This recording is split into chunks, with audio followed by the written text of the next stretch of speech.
Nós temos que estar preparados para pregarmos afora de tempo, que é o conselho que Paulo deixa aqui para Timóteo. Tá? A carta de 2 Timóteo é uma carta muito especial na história das epístolas paulinas aqui, por pelo menos 3 razões. Primeiro, o local em que Paulo escreve essa carta. Não sei se todos sabem aqui, mas quando Paulo escreve essa carta, ele estava preso em uma prisão em Roma. Então Paulo está preso quando escreve 2 Timóteo. Muito provavelmente, não só preso, mas amarrado no tronco, quando Paulo escreve essa carta.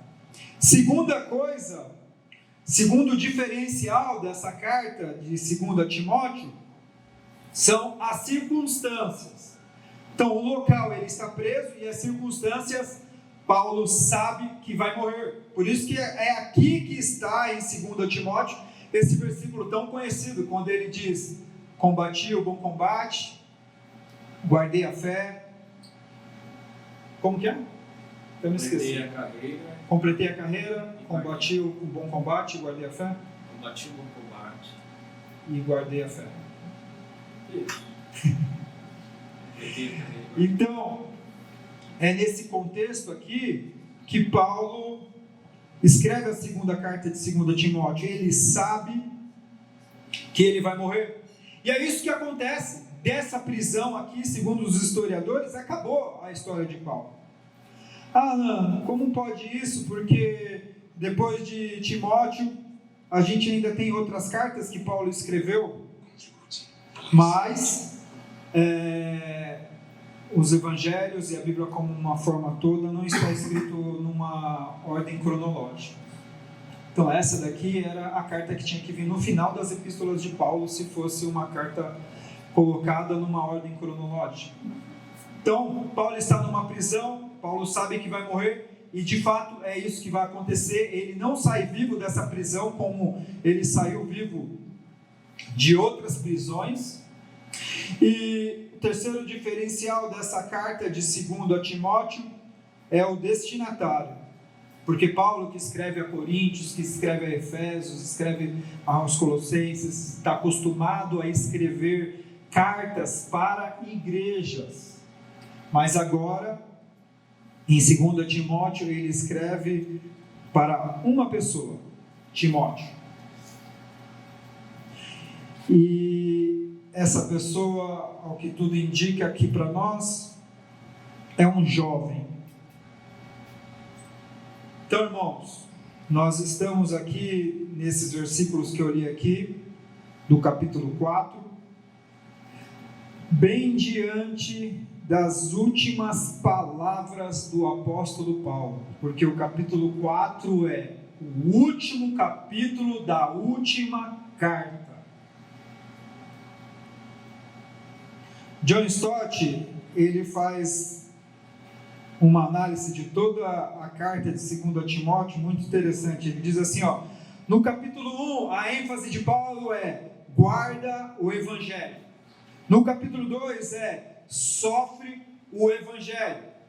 No capítulo 3 é permanece no evangelho. E no capítulo 4 é pregue o evangelho. E essa ordem cabe para as nossas vidas. Começamos na fé, guarde o evangelho. Continuamos na fé, comece a sofrer pelo evangelho.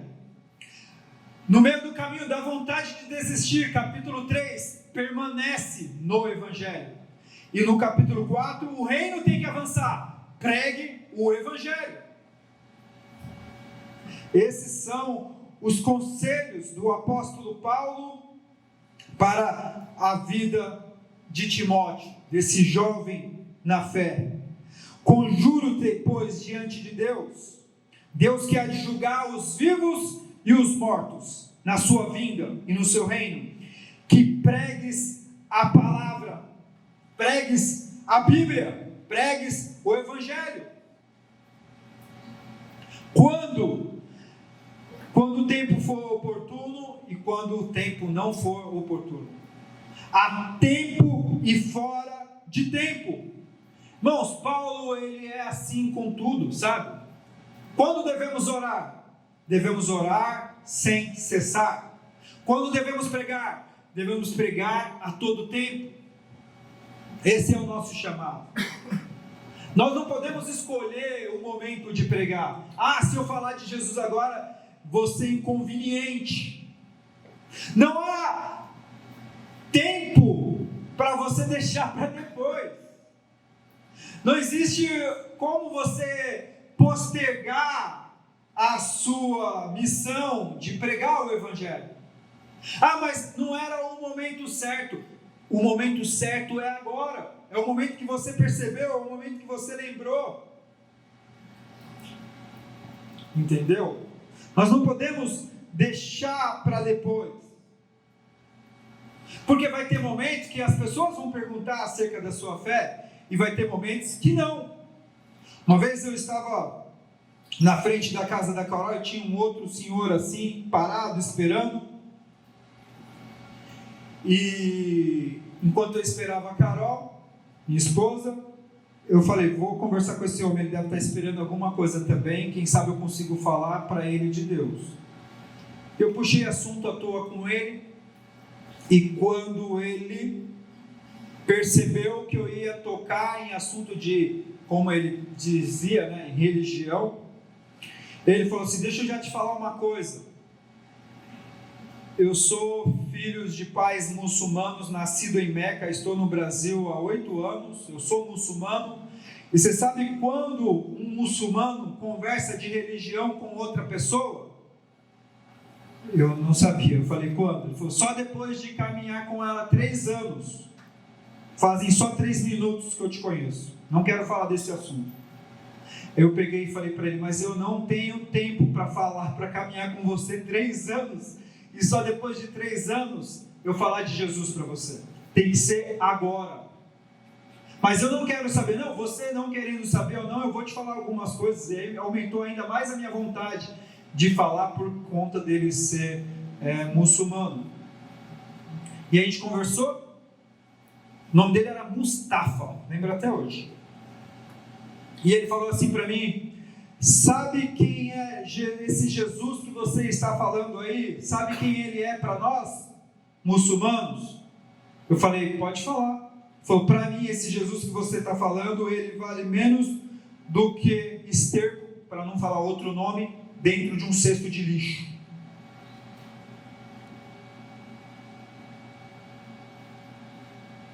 Eu prefiro ficar com a revelação de Pedro. Jesus é o Cristo, o Filho do Deus vivo. E não com o que ele falou. Mas, irmãos, a grande verdade é, o tempo é agora. Talvez você nunca mais tenha outra oportunidade de falar de Jesus. Ou por causa de você, ou por causa da pessoa, ou porque o destino dá muitas voltas e você não vai ver mais essa pessoa. Então, nós fomos chamados para pregar a palavra. E a palavra é essa: Jesus Cristo crucificado, Jesus Cristo enviado por Deus, que veio ao mundo para morrer, para pagar os nossos pecados. E o que passa disso, como diz Paulo aqui, falando para Timóteo, é fábulas. Ele diz aqui, porque virá tempo em que não suportarão a sã doutrina, mas tendo comichão nos ouvidos, como está aí na sua versão, Giovanni, amontoarão para si doutores conforme as suas próprias vontades. Versículo 3. Pois haverá tempo em que não suportarão a sã doutrina. Pelo contrário, cercar-se-ão de mestres, segundo as suas próprias cobiças, como que sentindo coceira dos ouvidos, se recusarão a dar ouvidos à verdade. Amém.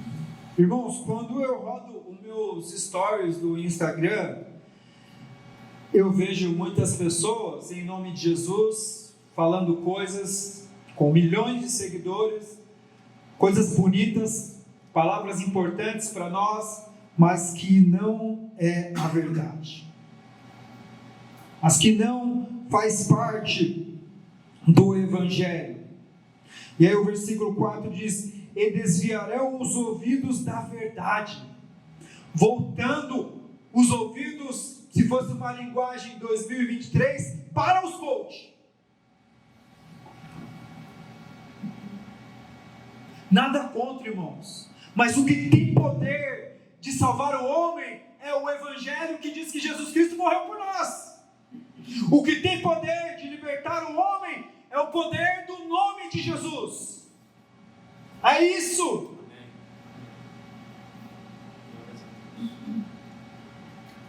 E aí Paulo continua dizendo: mas tu, acho que na versão do Giovanni está tu, porém. Isso é tremendo. Mas tu, porém, você não faz parte desse movimento. Com você é diferente. Você não faz parte dessa maioria. Tu, porém, sê sóbrio em tudo, sofre as aflições, cumpre o teu ministério. Ah, Alain, mas isso daqui é para Timóteo, que tinha um chamado pastoral. Não, isso daqui é para você. É para você. Cumpre o teu ministério, cumpre o teu chamado. Tu, porém, não é como esses. Irmãos, não há tempo para deixar para depois. Em Atos, no capítulo 14, está Paulo e Barnabé.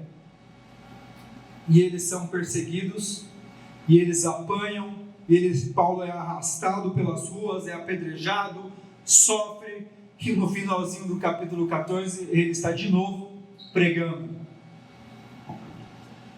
Pula um capítulo, vai do 14, pula o 15, vai no 16, Paulo e Silas.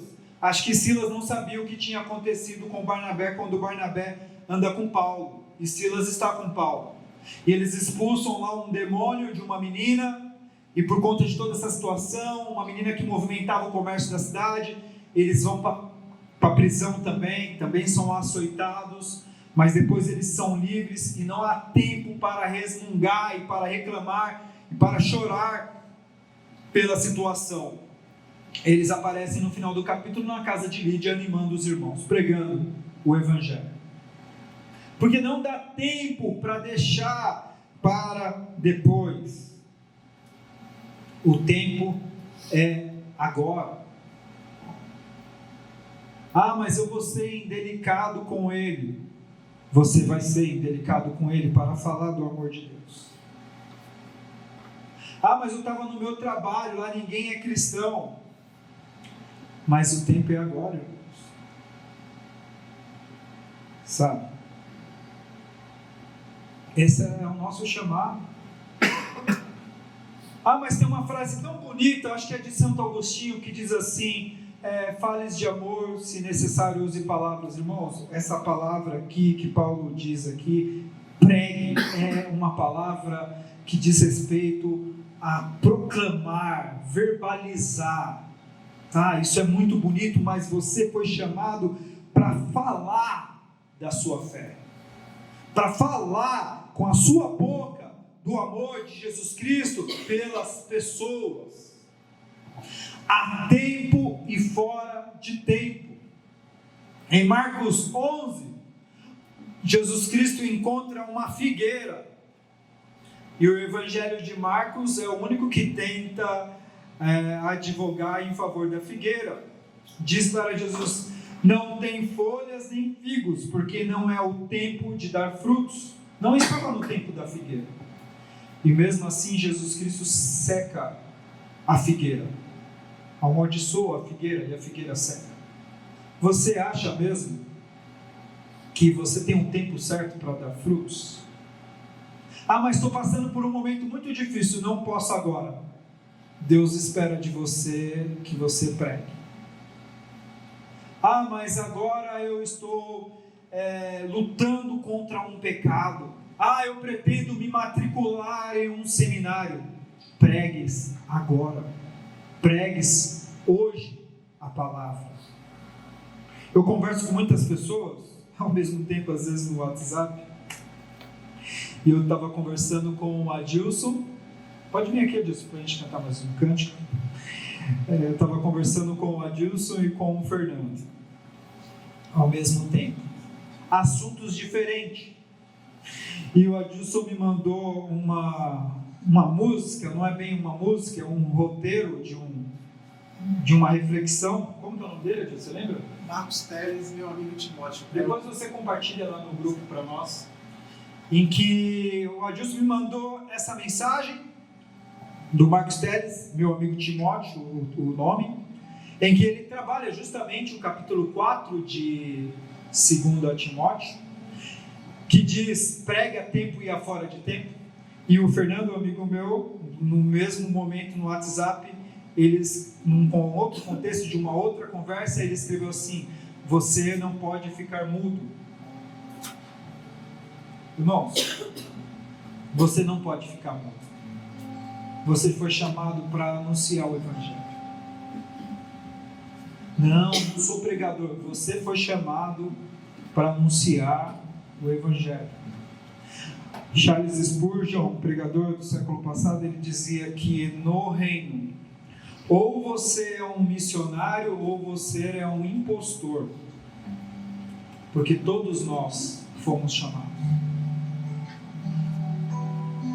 Porque, não, esse texto é só para Timóteo. Então tá bom. Salmo 23 é só para Davi: o Senhor é meu pastor, nada me faltará. Abraça a Bíblia como um todo, irmão. Sabe? É para nós essa palavra. Pregue a tempo e fora de tempo. Se, enquanto eu estou falando isso aqui, se não está ardendo no seu coração uma vontade de encontrar um estranho na rua e puxar assunto com ele, eu não estou falando de convidar para a igreja, esquece isso, o reino é muito maior, entendeu? Isso daí vai ser uma consequência, porque uma vez essa pessoa crendo, ela vai precisar se juntar a um grupo de irmãos na fé. Peça para Deus hoje, para que isso arda no seu coração, para você falar com o seu vizinho, para você falar com a pessoa que vai sentar do seu lado, para você falar com a pessoa que vai bater no vidro do seu carro, para você falar na pessoa que vai dividir o elevador com você, para você falar para o seu parente, para o seu pai, para o seu filho, para a sua mãe, para o seu primo. É necessário anunciarmos a Jesus. Não fique mudo. Tentaram uma vez calar a multidão